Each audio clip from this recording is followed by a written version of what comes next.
내가 옆에 설게. 가만히 있어.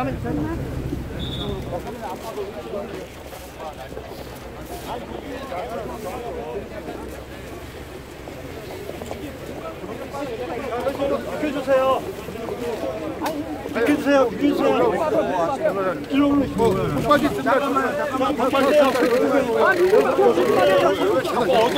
어디로 몰고 가셔? 하나는 진짜. 어디로 간다고? 얘네 일단 뒤로 빠져.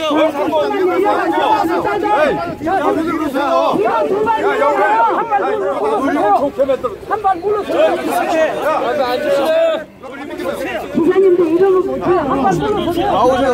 뒤로 좀 나오세요.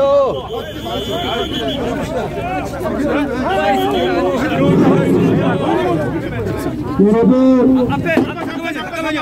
여기 좀 나오세요.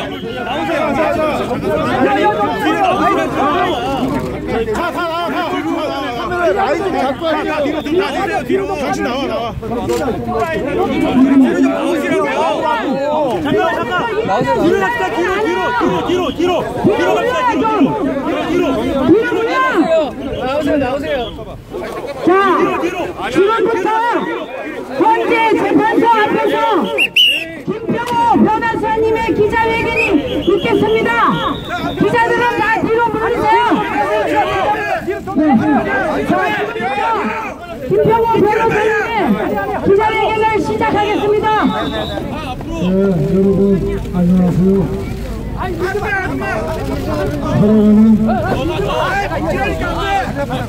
사랑하는 국민 여러분하고 또 존경하는 헌법재판소 재판관님들께 제가 호소를 하나 드리고 또 여러분들의 질문에 제가 답변을 해드리겠습니다. 먼저 제가 전하는 메시지를 먼저 경청하여 주시면 고맙겠습니다. 헌재는 지금 자멸하지 말라. 8인 재판은 원천무효이다.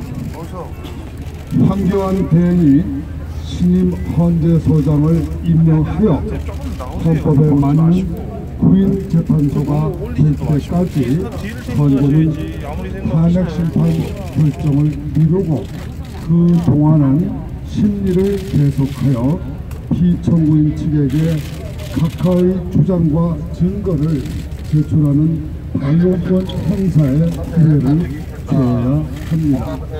이 긴말이 헌재가 살고 국민이 살고 법치주의가 사는 길입니다. 제가 몇 가지로 여기에 부연 설명을 드리겠습니다. 1. 8인 재판은 원천무효이다. 이는 수학적 법치주의입니다. 헌법 제111조는 대통령 지명 3인, 국회 지명 3인, 대법원장 지명 3인 이렇게 3권이 똑같이 3인씩 지명하여 3권 분립을 반영한 구인 재판부만이 헌법 분쟁을 결정할 수 있다고 규정하고 있습니다. 따라서 지금처럼 8인으로 구성된 헌재는 심리만 할 수 있고 판결은 할 수 없습니다. 만일 8인 재판관이 국회의 탄핵 선출을 인용이나 기각의 결정을 내린다 하더라도 이는 재판권 없는 재판부가 내린 결정이기 때문에 법률상 무효입니다.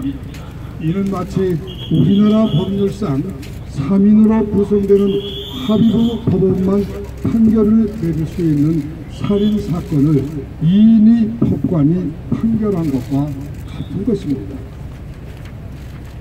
법률상 무효이고 더 나아가 고의가 입증되면 범죄가 됩니다.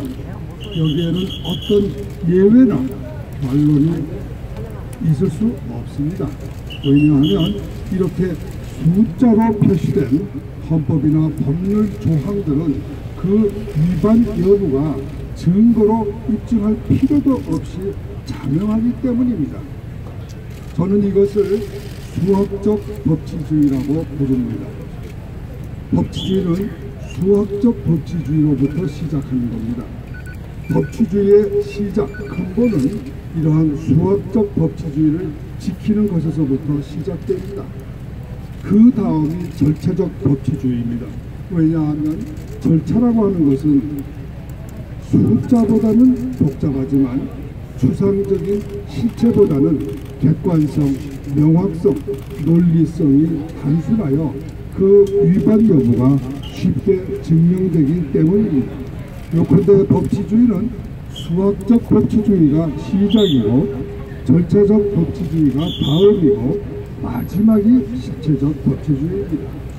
수학적 법치주의도 안 지키면서 절차적 법치주의나 실체적 법치주의를 논하는 것은 산술도 풀리면서 어려운 고등수학을 풀겠다는 것과 같습니다.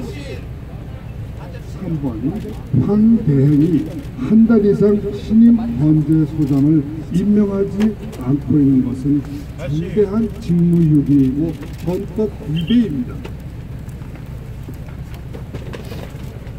우리나라 헌법재판소가 이렇게 8인의 재판관으로서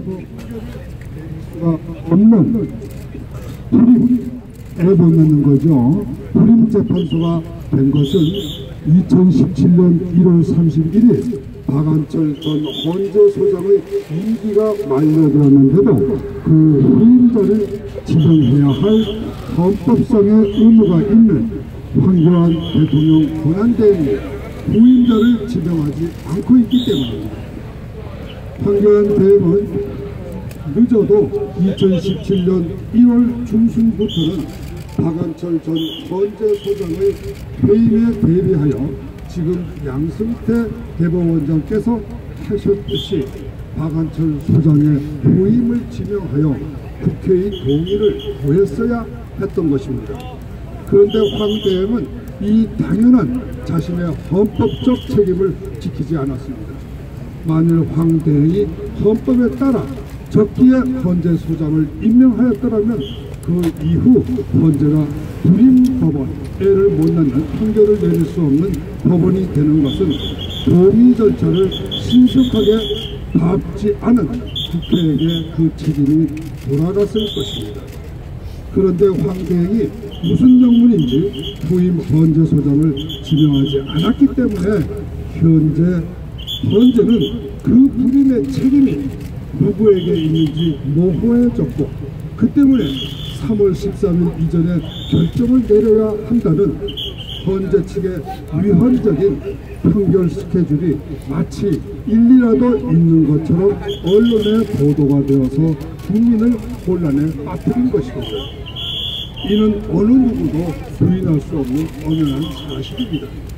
어쨌든 황교안 대행이 하루빨리 박한철 소장의 후임을 지명하여 헌재를 지금 현재 8인의 불임, 판결할 수 없는 재판소로부터 구해야 합니다.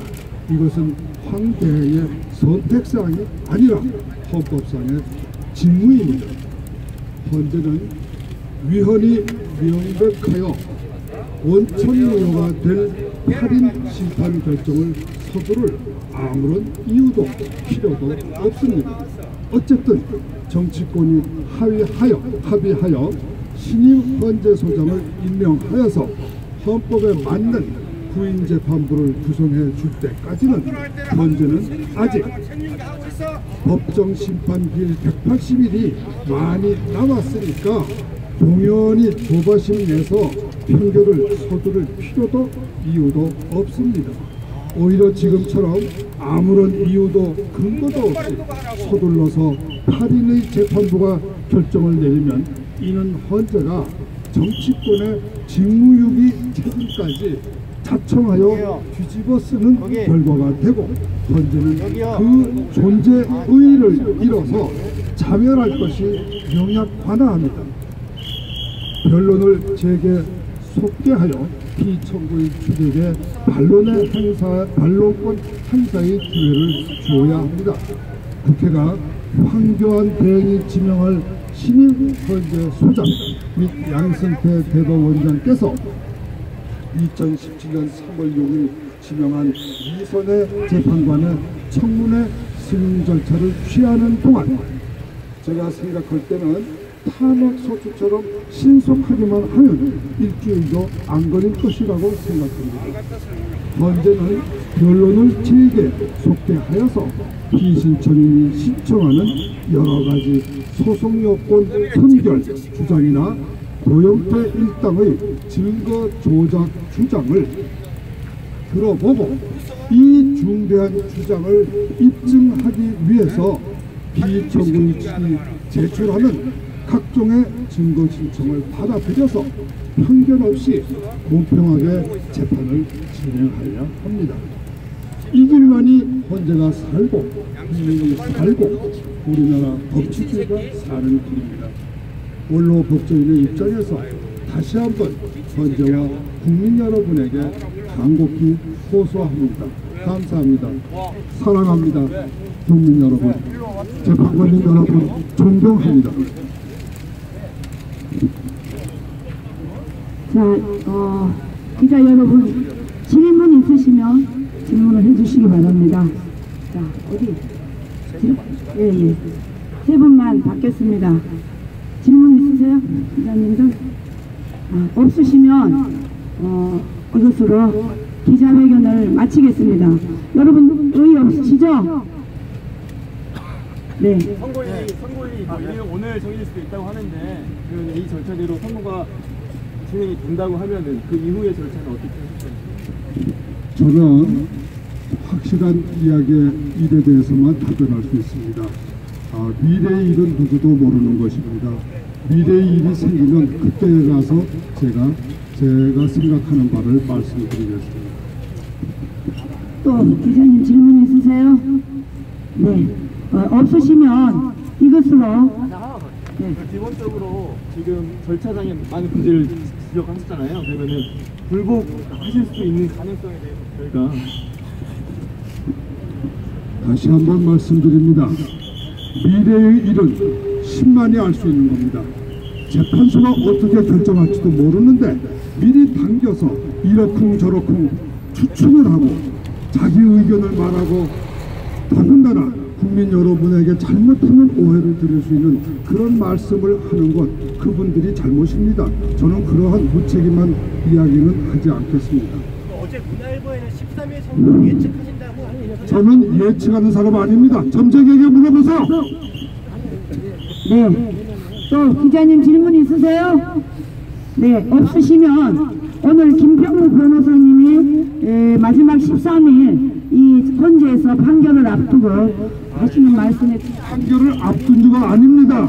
여러분 제발 여러분 어떤 막연한 추측이나 예상 예측 이게 지금 나라에 명운이 걸려있는 이런 사건을 가지고 무슨 퀴즈 맞추는 식으로 이런 식으로 사건을 접근하시면 안 됩니다. 좀 더 국민들이 성숙하게 좀 더 진지하게